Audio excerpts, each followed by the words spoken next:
The death of a Crofton teen killed by his classmates last year sent shockwaves through the entire community. The parents of 14-year-old Christopher Jones say their son had been repeatedly harassed at his school long before he was fatally assaulted.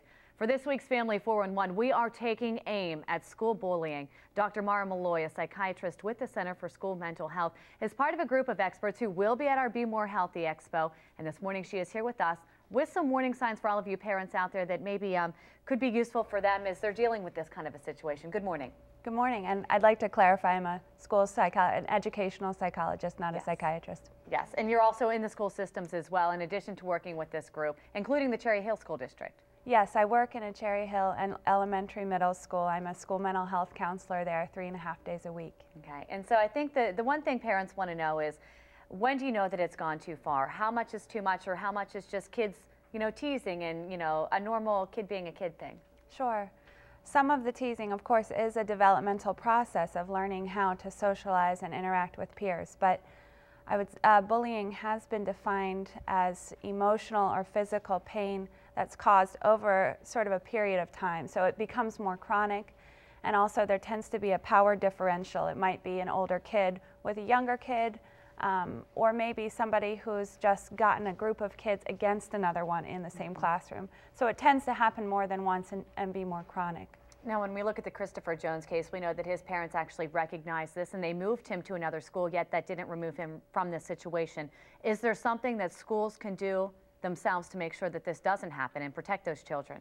Absolutely. And in fact, our school is hosting a bullying assembly today where the principal is really outlining the policy on bullying and the students' rights to report it, and in fact, the duty to report.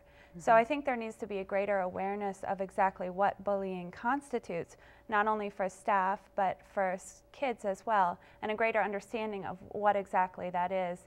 And there needs to be clearly an emphasis on the fact that in order for kids to learn, they need to have a safe learning environment. That's absolutely foundational. And a lot of the research is pointing in that direction, that in order to have a place where kids can learn, it needs to be a safe environment first and foremost, with caring relationships. Right. A lot of our viewers are posting questions on our Facebook page for you this morning, knowing that you were coming in, and some of them say that their children are afraid to stand up. They are worried about what their teachers, what their friends, their peers may say. One mother says her heart breaks every time she sees her son come home. When you see this kind of a situation, what should parents do? Should they go to the faculty at the school, or is this something you deal with at home? I think absolutely having the relationships, the collaborative relationships between staff and parents, because honestly, obviously when kids are bullied, sometimes it's very hard to reach out for support. And so the more that teachers, parents, and counseling staff can be involved and aware, administration as well, in looking out for the signs and in talking with each other. So it really needs to be this holistic school community approach in order to really address it, because kids alone, because it is often a power differential, aren't able to fix it themselves. And nowadays it's hard to get away from. When you go home, you still have the texts and emails. And Dr. Mulloy, thank you so much. And this is just the beginning. Your group is going to be at our Be More Healthy Expo. So we want to let folks know that if you'd like more information on our expo, again, it's going to be Saturday, May 1st at the Baltimore Convention Center. When it comes to living right, Fox 45 is stepping up. There's going to be experts in nutrition, physical fitness, and of course mental health as well, what we're talking about this morning. Admission is free to the expo. For more information, go to bemorehealthyexpo.com.